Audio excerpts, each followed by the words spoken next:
बंधुगण मुझे गोटे गुरुत्वपूर्ण विषय आलोचना कर पुलिस अत्याचार अधिकांश लोक अतिष्ठ होकर आम पाक आस पुलिस किसी नक इाड़ू सियाड़ कर हईराण कर आज चलतु से विषय में आलोचना कर मन रखु आपण को पुलिस साक्षी हिसाब से डाकू आप जड़े मुदाला होता जहाँ पुलिस आपन को लेखा न देकर आपण परिवार को लेखा न देकर थाना को डाक पारे यहाँ प्रथम मन रखु आपड़ जब मुदाला अच्छा आरेस्ट करा दरकार पड़ना ताले 41A धारा अनुसार से लेखा देकी डाक आपड़ जब साक्षी हबार अच्छे 160 CRPC ए धारा अनुसार से आपन को चिट्ठी लिखिक डाक मन को मन डाक पारनी आज्ञा थाना को डाक आसतु सेमती डाक पारनी डाकिले आप जीवेनि कहीं लेखा देकी से डाक लेखा देले कौन हम आपण लेखाटा थी आप लेखा नदेला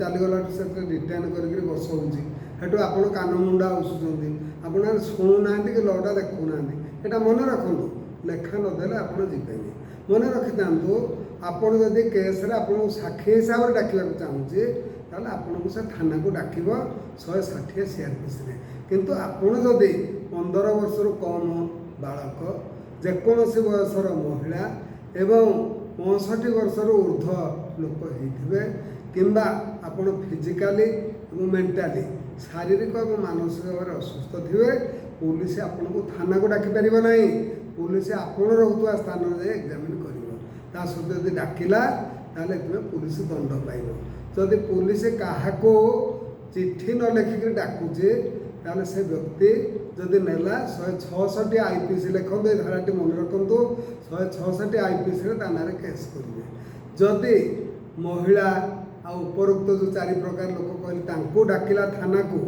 ताहले से 166A दंड माने IPC केस करेंगे से पुलिस की 2 वर्ष सजा और जरिमाना हम अति कम 6 मास जेल हम आपड़ ये कथा जाणी रखे निहाती दरकार 2 नंबर पॉइंट आलोचना करवा आपड़ इतला देवा गले पुलिस रखिला ना आपड़ इतला जब पुलिस न रखिला ताहले आपड़ तो SP को कि जहाँ जमी जनइबे से कथा तथापि आप 166 IPC केस करें दंड देवाई एवं जदि कौन महिला बा कौन लोक जाकि रेप बा नारी आउटरेजिंग मॉडेस्टी उपरे बा तांको तड़ीबा गोड़ेबा महिला मानक ये इतला देला पुलिस ता ग्रहण कले ताले 166A IPC अनुसार ना अधिका दंड पुलिस दब आप ये आईन गुड़ जानतु ये आईन सदव्यवहार करूँ आपड़ ये आईन जानूना कि कहीं पुलिस की लगौना पुलिस विरुद्ध में तेणु पुलिस तार सुखे जमी गोटे धरत गोटे कुकुरटे तो आपको तड़ुचे आप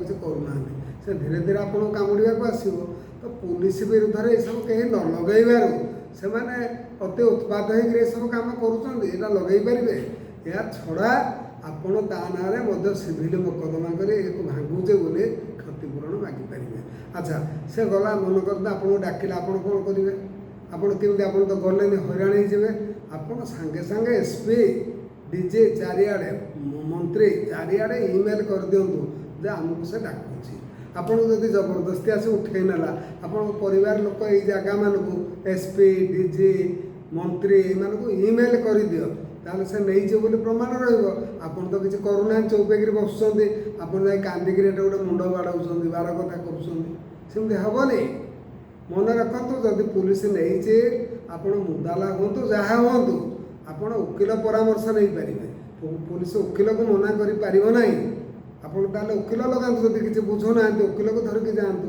वकिल जा तरफ लड़े यहाँ कले तो आप दौरात्म रखा पाइबे ना आप जानूना कि खाली गोटे कांदुंट घरे बसा एमती नहीं गला कौन करेंगे हम जदि लोकटा को किसी नदेक कौन चिट्ठी नदेक से मुदाला थाऊ किंबा सी साक्षी थाऊ नहीं गला ताले आपण ता ना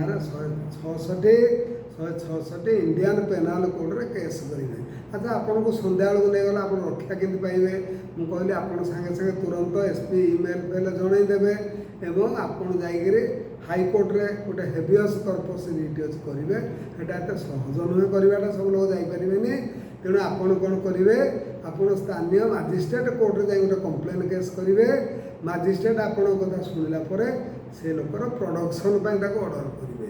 ଏସବୁ ହେଲେ ପୁଲିସ ମାନେ ସାବଧାନ ହେବେ। ଆପଣ କମ୍ପ୍ଲେନ୍ କେସ୍ କରୁନାହାନ୍ତି, ପୁଲିସ ସାବଧାନ ହେଉନାହିଁ। ତେଣୁ ଏଇଟା ଆପଣ ନିହାତି ଜାଣିବା ଦରକାର।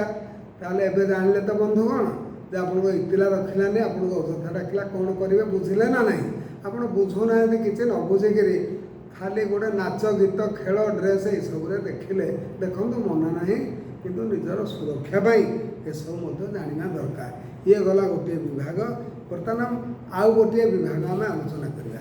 ସେ ବିଭାଗଟି କ'ଣ ନା ଆପଣଙ୍କୁ ସେ ଖରାପ କରି ଭୁଲ ଭଟକା ଓ ଡକୁମେଣ୍ଟ ଆପଣ କେସ୍କୁ ଖରାପ କରି ଭୁଲ ଭଟକା ଡକୁମେଣ୍ଟ ତିଆରି କରୁଛି। କହିଲା ଇଏ ଗୋଟେ ବାଜେ ଲୋକ, ୟା ନାଁରେ ଗୋଟେ ଭୁଲ ଭଟକା ଡକୁମେଣ୍ଟ ତିଆରି କରିଦେବା। ଯଦି ସେଭଳି କଲା ତାହେଲେ ଆପଣ ସେକ୍ସନ୍ 167 IPCରେ ତା ନାଁରେ କେସ୍ କରିପାରିବେ। ଆଉ ଗୋଟେ କ'ଣ କଲା, ଆପଣଙ୍କ କେସ୍ ରଖିଲା ନାହିଁ, ଆପଣ ସିଭିଲ୍ କେସ୍ କରିକି ତାକୁ କ୍ଷତିପୂରଣ ମୋକଦ୍ଦମା ମାରିବେ। ଆପଣଙ୍କୁ ଥାନାରେ ମିସବିହେଭ୍ କଲା, ବାର କଥା ଯେଉଁଟାକି ଏବେ ବର୍ତ୍ତମାନ ମୁଖ୍ୟମନ୍ତ୍ରୀ ସେ ଥାନାବାଲା କରିଥିଲା, ଆପଣ ଦେଖିଲେ ସେ କରିପାରିବନି। ସେମିତି କଲେ ଆପଣ ଆସି ତା ନାଁରେ କେସ୍ କରିବେ, କ୍ରିମିନାଲ୍ କେସ୍ ହେବ, କ୍ଷତିପୂରଣ କେସ୍ ହେବ, ହ୍ୟୁମାନ୍ ରାଇଟ୍ର ବି କେସ୍ ହେବ। ମନେ ରଖନ୍ତୁ 3 ପ୍ରକାର କେସ୍ ହେବ ସେମାନଙ୍କ ନାଁରେ। ଆପଣ ଏଗୁଡ଼ା କରିବେ। ଆପଣ ଥାନାକୁ ଗଲେ ସିଟ୍ ଥିବା ସତ୍ତ୍ୱେ ସିଟ୍ ଦେଲାନି, ଓଠୁ ଯା ଭାଗ, କାନ ମୋଡ଼ିଲା, ଧକ୍କା ମାରିଲା, ଏଇଟା ହ୍ୟୁମାନ୍ ରାଇଟ୍ ଭାয়োଲେସନ୍ କରୁଛେ, କ୍ରିମିନାଲ୍ କାମ କରୁଛେ। ଆପଣ ସେଥିପାଇଁ କେସ୍ କରିବେ। ଦ୍ୱିତୀୟ ପର୍ଯ୍ୟାୟ, ପୁଲିସ ଆପଣଙ୍କୁ ଆରେଷ୍ଟ କଲା, କ'ଣ କରିବେ? ଆପଣ କ୍ରିମିନାଲ୍ କେସ୍ କରିଛନ୍ତି କି ଆରେଷ୍ଟ କରିବାର ମନ ନାହିଁ, ତେବେ ସେ ଆପଣଙ୍କ ପରିବାରକୁ ବା ଆପଣ ମନୋନୀତ ବନ୍ଧୁକୁ ଆରେଷ୍ଟ ମେମୋ ଗୋଟେ ଦେବ। ଏହା ନ ଦେବା, ଦେଖନ୍ତୁ ସବୁ ଜାଗାରେ ଲେଖା ଦେବା ପାଇଁ ପୁଲିସକୁ ବାଧ୍ୟ କରୁଛି। କାହିଁକି ନା ଲେଖା ଦେଇକରି ନେଲେ ସେ ଅନ୍ୟାନ୍ୟ କ୍ରାଇମ୍ କରିପାରିବନି। ଆପଣ ସବୁ ଜାଗାରେ ଲେଖା ମାଗୁଥିବେ, ଯଦି ସେ ଲେଖା ଦେଉନାହିଁ ତାହେଲେ ଆପଣ ତୁରନ୍ତ SP DG ଚାରିଆଡ଼େ ଇମେଲ୍ କରି ପ୍ରମାଣ ରଖୁଥିବେ। ତେଣୁ ଆପଣଙ୍କୁ ସେ ଲେଖା ଦେଇକି ନେବ। ଯଦି ଲେଖା ନଦେଲା ଆପଣ 167 IPCରେ କେସ୍ କରିବେ। ବର୍ତ୍ତମାନ ତୃତୀୟ ପର୍ଯ୍ୟାୟକୁ ଯିବା। ଆପଣ ପୁଲିସ ଆସି ଘରୁ ନେଇଗଲା, ଉଠେଇ ନେଇଗଲା। ଆପଣ କହିଲେ କୁଆଡ଼େ ନେଉଛ ନା ମୋ ଇଚ୍ଛା ମୁଁ ନେଉଛି, ବା କିଛି କହିଲାନି ସେମିତି ନେଇକରି ଗଲା, ତାହେଲେ ଆପଣ କ'ଣ କରିବେ? ଆପଣ ବାରମ୍ବାର କହିଲେ ଉପରିସ୍ଥ ଅଫିସର SP DG ମୁଖ୍ୟମନ୍ତ୍ରୀ ହୋମ୍ ସେକ୍ରେଟାରୀ ଚାରିଆଡ଼କୁ ଆପଣ ଇମେଲ୍ କରିଦେଇଥିବେ ତୁରନ୍ତ, ତାହେଲେ ଗୋଟେ ପ୍ରମାଣ ରହିଯିବ ସେ ନେଇଛି। ଏହା ଯଦି କରିବେନି ତାହେଲେ ଆପଣଙ୍କୁ ସେ ନେଇକରି ପିଟାପିଟି କରିପାରେ, ଯାହା କିଛି ହଇରାଣ କରିପାରେ। ଯଦି ଆପଣ ଏସବୁ କରିବା ପାଇଁ ଡରୁଛନ୍ତି, ଆପଣ ଓକିଲକୁ କଣ୍ଟାକ୍ଟ କରିବେ। ଓକିଲ ଆପଣଙ୍କୁ ନେଇକି ତା ଦିନ କମ୍ପ୍ଲେନ୍ କେସ୍ କରିକିରି ଆପଣଙ୍କୁ ଏଥିରୁ ମୁକ୍ତି ଦେବେ। ଚତୁର୍ଥ ପର୍ଯ୍ୟାୟ, ପୁଲିସ ଅନେକ ଗୁଡ଼ିଏ ମିଥ୍ୟା କେସ୍ ଆପଣଙ୍କ ନାଁରେ କରିଦେଇପାରେ। କହିଲା ଏଇ ଲୋକଟା ମୁଣ୍ଡ ଟେକୁଛି, ଚାଲ ତା 4-5ଟା ମିଥ୍ୟା କେସ୍ କରିଦେବା। ଆପଣ ଜାଣିଛନ୍ତି ଗୋଟେ କଣ୍ଟାକୁ କାଢ଼ିବାକୁ ଗଲେ କଣ୍ଟାଟେ ଦରକାର।